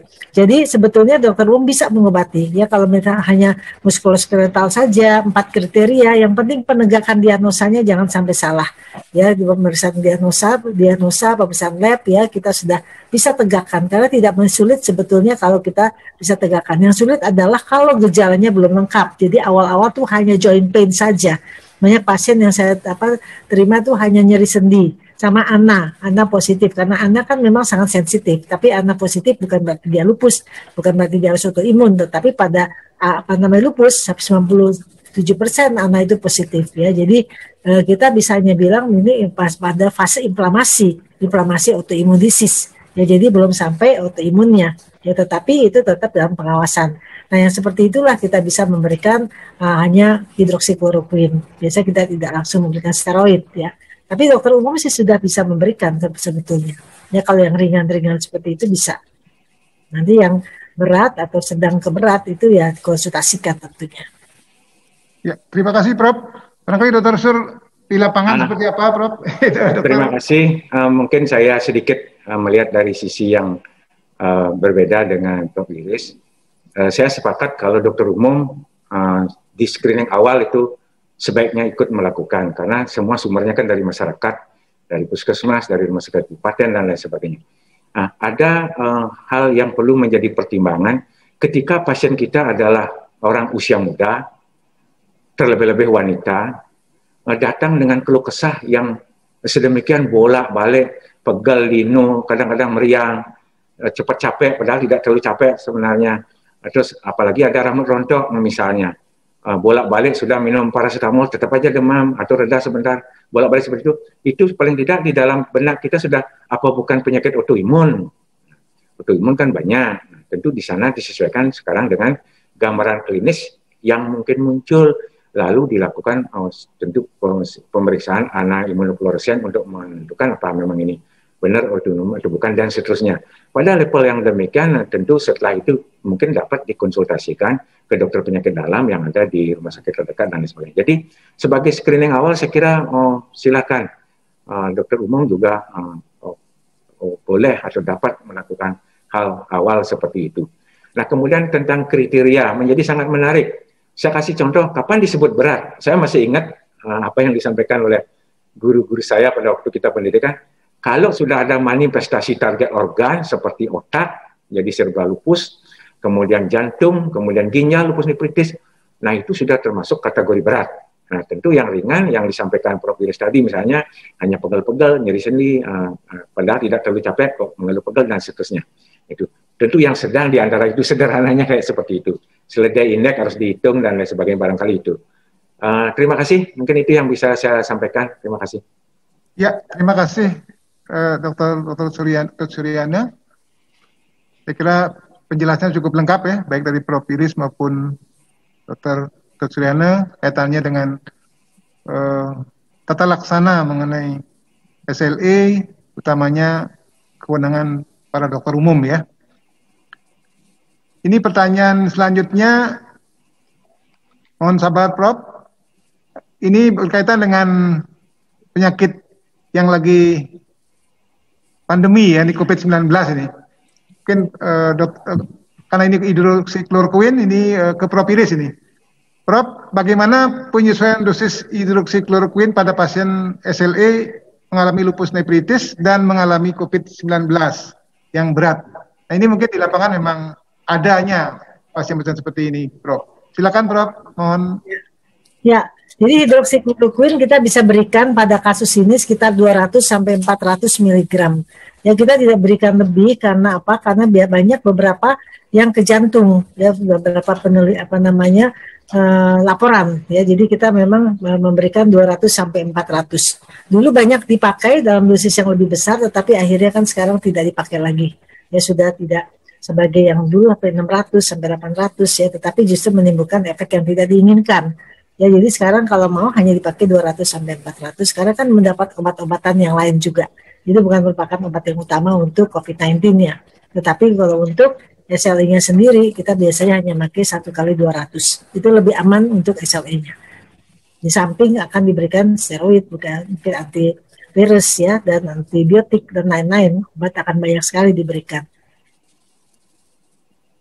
Ya, terima kasih Prof. Mudah-mudahan bisa disimak dengan baik ya. Selanjutnya ini ke Dr. Suryana yang mungkin lebih pas ya. Ini masih berkait dengan COVID-19 juga. Bagaimana penyesuaian dosis steroid pada COVID-19 berat dengan autoimun dan juga mengalami ketuasidosis berat misalnya? Begitu pertanyaannya, dokter. Silakan. Terima kasih. Pertanyaannya bagus-bagus sekali, senang saya. Jadi berarti memang saya senang juga karena betul Anda di lapangan betul-betul menyimak itu dan rasa ingin tahunya tinggi. Itu saya kira modal dasar dari seorang dokter atau profesi apapun untuk menjadi lebih profesional. Jadi steroid seperti saya bilang di awal itu banyak tantangannya. Sebelumnya steroid itu orang ragu-ragu memberikan pada orang COVID. Karena walaupun takut bisa menekan sitokin storm dan lain sebagainya, tapi di satu sisi ditakutkan terjadinya justru penekanan sistem imun sehingga skenario infeksi segala macam atau dengan kata lain kondisi menjadi kurang baik justru. Nah tapi penelitian terakhir yang kita lihat di UK dilakukan itu bahkan Perdana Menteri ikut memberikan komentar bahwa pasien-pasien yang COVID itu dapat dipertimbangkan memang memberikan steroid, tetapi betul-betul diawasi. Karena steroid itu seperti saya katakan tadi, bagaimana juga pada COVID-19 itu juga terjadi lonjakan daripada sekresi daripada sitokin proinflamasi yang harus dikendalikan salah satunya dengan pemberian steroid itu. Nah, demikian juga protokol pemberiannya sangat-sangat variatif, individual seperti istilah Prof. Iris tadi. Jadi kalau memang kita mempertimbangkan memberikan karena kita takut terjadinya gejolak daripada sitokin proinflamasi sehingga akan menjadi satu sitokin storm atau terjadi ARDS atau terjadi gagal napas dan lain sebagainya, kita mulai berikan. Jadi atau dikatakan yang COVID yang moderate mulai dapat dipertimbangkan pemberiannya, tetapi tetap diawasi. Ada yang mengatakan 3 hari, ada yang mengatakan 5 hari, ada yang mengatakan seminggu. Kalau saya pribadi lebih setuju mulai diberikan yang moderate dengan dosis tentu yang dengan pertimbangan-pertimbangan dengan harapan mengendalikan respon imun, tetapi tetap diawasi. Ketika terjadi perbaikan bisa dipertahankan, mungkin sampai seminggu 10 hari. Ketika terjadi perburukan dan kita bisa menghubungkan kemungkinan karena steroid kita stop. Nah jadi penelitian terakhir itu mengatakan yang moderate sudah dapat dipertimbangkan mulai pemberian steroid, tapi apapun itu tetap dengan melihat berapa yang harus diberikan, bagaimana pemantauannya, bagaimana responnya, tentu sewaktu-waktu kita bisa menyesuaikan dosis, bahkan kita bisa menyetop. Barangkali itu yang bisa saya sampaikan. Terima kasih. Baik, terima kasih dokter atas penjelasannya, mudah-mudahan bisa disimak dengan baik. Saya melompat saja ke Prof. Iris sekarang ini. Kayaknya ini pertanyaan praktis juga, Prof. Karena berkaitan dengan program kita lagi gencar ini vaksinasi. Ya. Berkaitan dengan vaksin COVID saat ini, apabila pasien masih aktif menggunakan steroid, bagaimana untuk vaksinasinya? Apa ditunda atau bagaimana, Prof? Silakan, Prof, pencerahannya. Ya, terima kasih. Jadi untuk autoimun itu sangat individual. Ya banyak sekali pertanyaan mengenai orang autoimun boleh nggak divaksinasi. Di awalnya kita memang bilang tidak, tetapi dengan berjalannya waktu kita lihat vaksin Sinovac itu lebih aman ya karena vaksin mati, tetapi kita harus ingat juga itu ajuvan dari aluminium.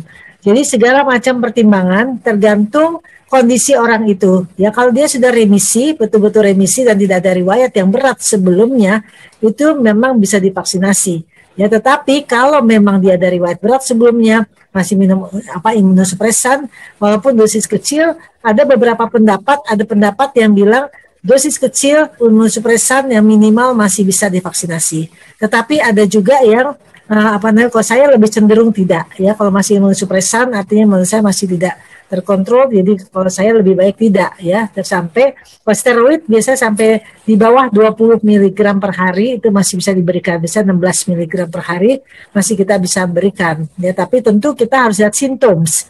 Jadi gejalanya kita lihat dulu, ini gejalanya bagaimana, apakah ada obat-obat yang lain atau tidak. Ya, kemudian laboratoriumnya bagaimana? Kalau laboratorium misalnya masih ramai, ada profilnya masih banyak yang positif, ya sebaiknya tidak. Ya, jadi tiap orang walaupun diagnosanya sama, tetapi pertimbangannya harus perorangan. Ya harus lihat riwayat penyakit dulunya bagaimana. Ya, apakah dia pernah parah atau tidak. Ya kalau pernah parah, kondisi sekarang belum terkontrol dengan baik, ya sebaiknya tidak. Ya jadi kita juga harus mempertimbangkan dengan sangat bijaksana ya, jangan sampai dia flare up untuk jangka panjang, walaupun dikatakan orang yang autoimun itu risikonya lebih kecil flare up-nya dibandingkan kalau dia terkena COVID. Ya memang betul, itu memang betul ya. Tetapi tetap harus diperhatikan untuk jangka panjang ya, kelangsungan si orang itu hidupnya ya bagaimana. Itu saja. Ya, terima kasih, Prof. Itu masih bisa. Ya, saya beralih ke Dr. Suryana ya. Berkaitan dengan steroid ini.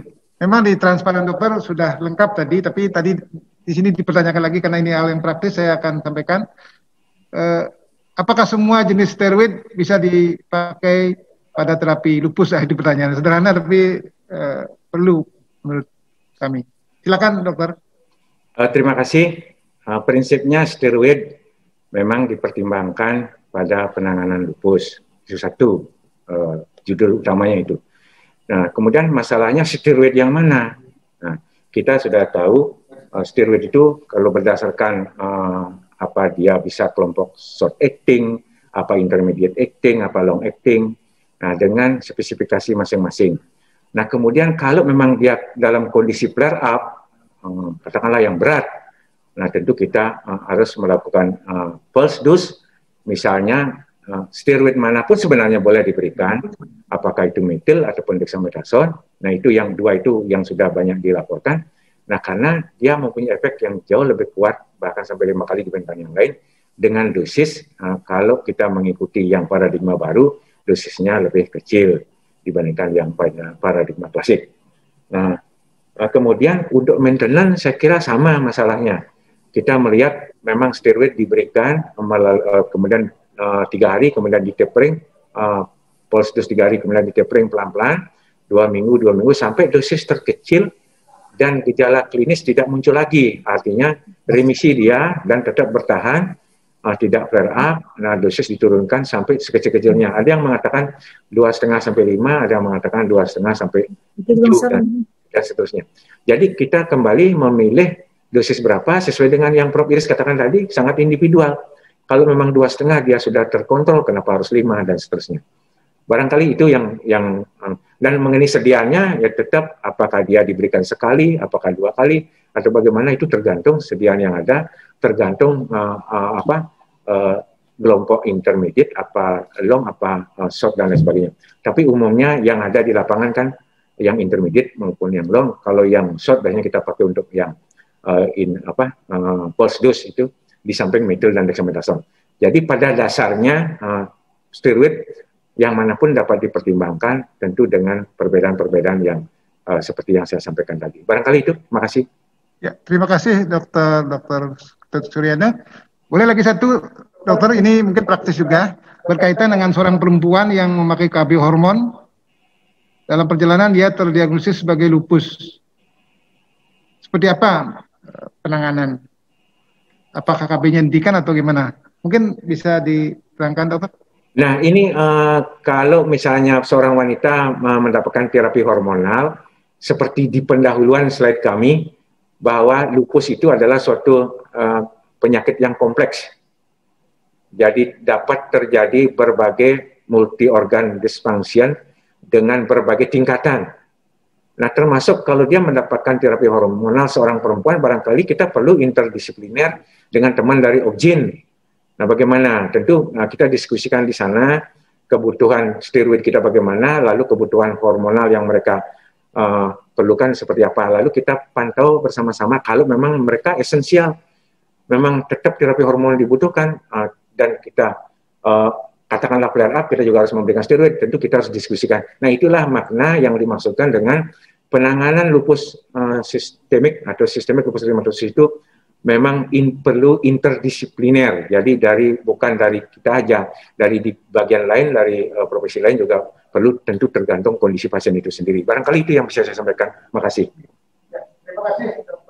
Terima kasih Dr. Ketut Suryana atas tanggapannya. Saya beralih ke Prof. Iris. Dok, ini masih kait dengan vaksin ini, Prof. Mungkin di di luar konteks sedikit ini, tapi ini penting barangkali. Berhubungan dengan platform vaksin, Prof. Ada nggak yang bisa dijelaskan dari Prof tentang platform vaksin? Kalau memang pasien SLE khususnya atau autoimun pada umumnya layak untuk divaksin. Mungkin itu, Prof. Platformnya sama aja ya, karena selama dia vaksin mati itu tidak apa-apa. Ya, selama dia vaksin mati. Ya, kalau sebetulnya kalau ke Sinovac kan platformnya the whole virus secara seluruhnya, tetapi yang telah dimatikan. Ya, bukan dilemahkan. Banyak yang salah persepsi dilemahkan.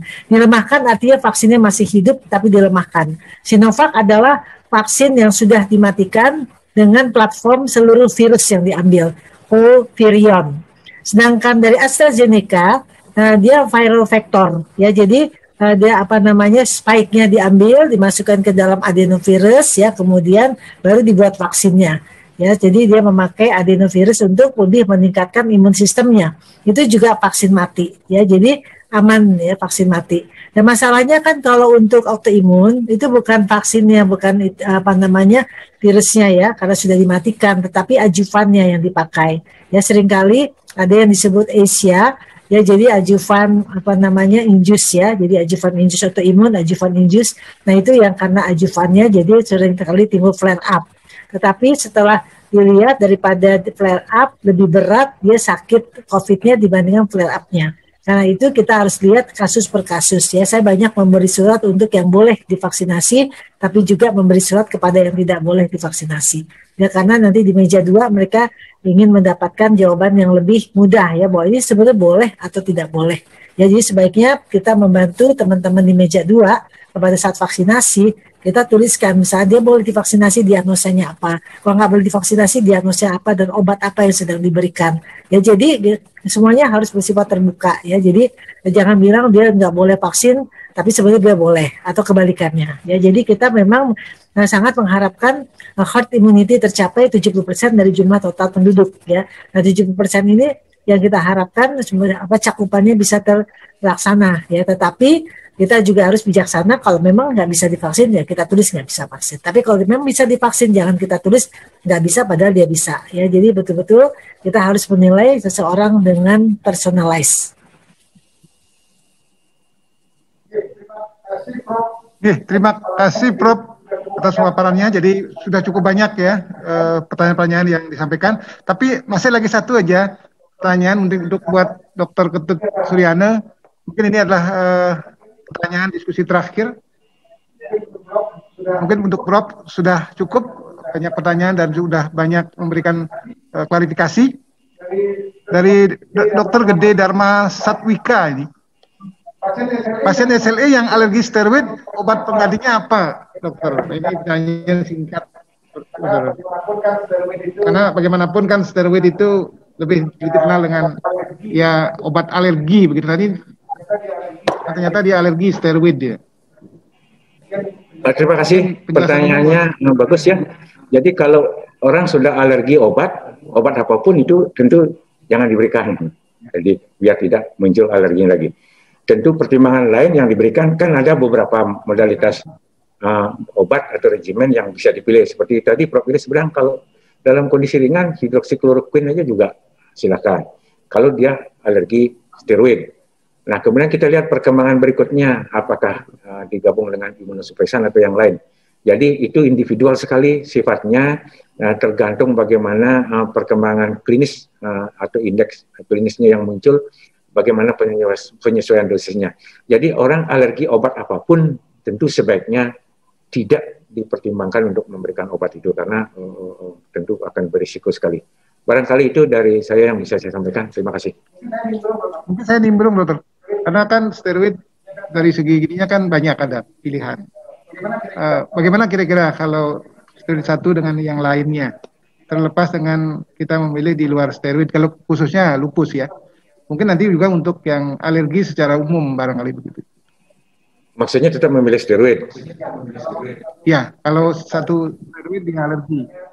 Misalnya ya kalau memang itu pilihannya sangat-sangat terbatas, artinya katakanlah tidak ada pilihan lain, dan kemudian obat yang kita harus berikan itu obat bersifat esensial terhadap penyakit itu, tetapi pasiennya alergi, nah katakanlah alerginya ringan, hanya manifestasi kulit dengan mukosa saja, tetap dipertimbangkan karena tidak ada pilihan lain dengan graded challenge. Jadi kita lakukan dengan pemberian dosis yang menurun, dengan dosis rendah, dinaikkan sedemikian rupa, tentu dengan pengawasan. Itu. Jadi graded challenge itu akan memberikan manfaat karena dosis yang diberikan itu di bawah ambang atau di bawah threshold untuk terjadinya intracellular biochemical activity, untuk menghindari terjadinya mediator release dari histamin. Nah, jadi betul-betul diawasi. Katakanlah misalnya kita berikan, kalau yang kita biasa lakukan di Sanglah itu adalah 1/10. Memang teori 1/100. Cuman saya berpikir kalau memberikan obat 1/100 seperti apa? Bagaimana? Nah, kita coba 1/10 dari sekian, hampir semua pasien yang kita lakukan itu tidak ada yang mengalami alergi pada pemberian awal. Sehingga kita simpulkan lokal untuk kita di Denpasar dengan 1/10 dosis itu masih tolerable. Beberapa memang ada muncul reaksi ringan setelah step kedua atau step ketiga. Nah, jadi kalau misalnya dengan pemberian step awal dosis yang paling kecil, kemudian kita naikkan setelah 30 menit atau 1 jam, tetap tidak muncul, kita naikkan lagi step ketiga, lalu muncul, kita turun ke step sebelumnya, kemudian ditangani klinisnya sesuai dengan gejala yang ada, lalu kita awasi. Jadi kita memang harus melakukan itu di rumah sakit. Dan setiap pemberian itu, repotnya setiap pemberian itu dibutuhkan pendekatan seperti itu. Nah, jadi masalahnya apakah pasien itu sanggup, apakah bisa kita mengawasi seperti itu, dan seterusnya. Karena tetap itu adalah berisiko. Barangkali itu yang bisa saya berikan, barangkali Dr. Idris atau Prof. Idris ada tambahan. Jadi kalau tidak ada, mau apa lagi. Tetapi kalau reaksi yang muncul itu berat, apapun itu tetap tidak diberikan. Kalau yang ringan masih bisa pertimbangan dengan geridicilin, dengan teknik yang saya sampaikan tadi. Barangkali itu. Barangkali Prof. Idris ada tambahan. Terima kasih. Terima kasih Dr. Suryana. Prof, barangkali ada tambahan Prof dengan pertanyaan terakhir. Ya, jadi untuk pasien lupus itu memang sangat individual. Jadi kita jangan menyamaratakan, walaupun sudah ada guidelines, tapi kita lihat semua obat-obat yang diberikan, efek samping obat, diet makanan, jangan lupa ya, karena sekarang orang berpikir zaman dulu tidak perlu diet makanan, justru sekarang lupus atau autoimun sangat tergantung daripada diet yang kita makan. Jadi apa yang kita makan, jadi Hippocrates dari zaman dahulu sangat benar, apa yang dimakan itulah yang membuat kita sakit ya. Jadi demikian juga untuk penyakit lupus, saya anjurkan untuk bebas dari gluten. Usahakan seminimal mungkin makan gluten ya, yaitu tepung terigu, tepung gandum. Nah, itu sangat akan menolong untuk pasien-pasien yang mengalami autoimmune disease. Untuk di awal pun mereka tidak bisa, selain itu juga vetsin, pengawet, penyedap, pewarna, itu harus dihindari. Merokok, alkohol, itu semua harus dihindari untuk penderita atau penyintas autoimun. Itu saja pesan dari saya. Jadi jangan lupakan diet, karena dengan diet itu akan mempercepat tercapainya remisi atau kondisi stabil.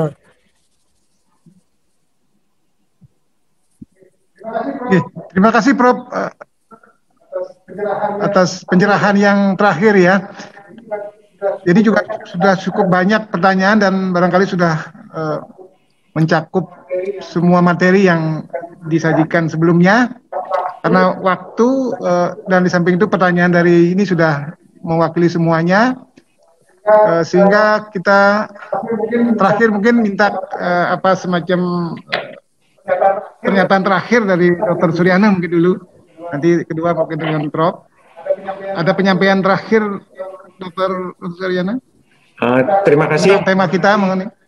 Terima kasih. Jadi tema ini menarik dan kita butuhkan sepanjang waktu, karena pasien lupus itu adalah pasien sepanjang zaman yang membutuhkan ketelitian, ketelatenan, dan kesungguhan kita tentu.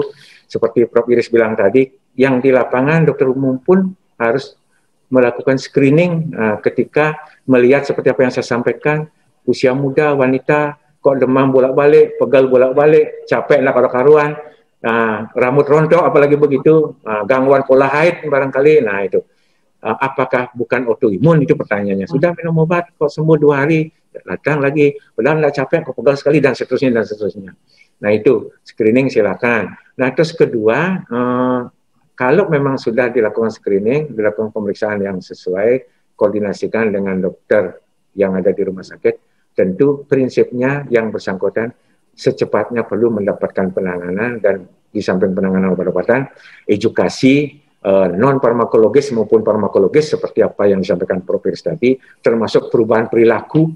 Nanti berjemur itu sehat, tapi untuk orang lupus hindari berjemur, nah karena fotosensitivitas tentu akan bisa memicu flare up.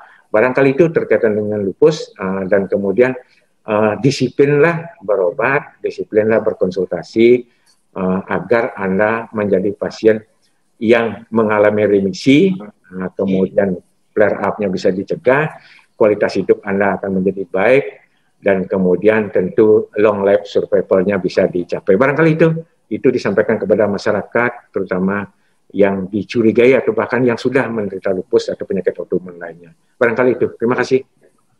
Terima kasih kepada Dr. Ketut Suryana, SPPD, Konsultan Alergi Imunologi, atas statement akhirnya.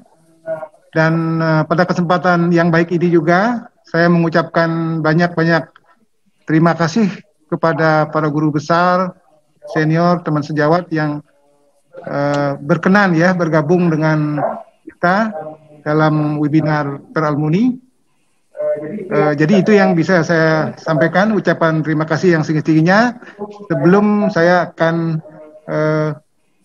mohon kepada Prof. Iris untuk memberikan pernyataan akhir di akhir sesi ini dan sekalian menutup ya acara webinar Paramuni pada siang sore hari ini tanggal 21 Maret tahun 2021.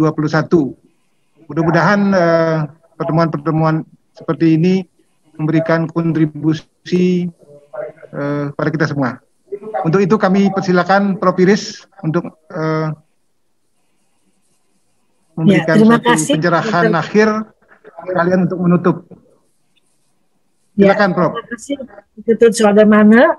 Terima kasih untuk semua yang sudah hadir, para profesor, Prof. Heru dan teman-teman sekalian dari Bali dan seluruh Indonesia.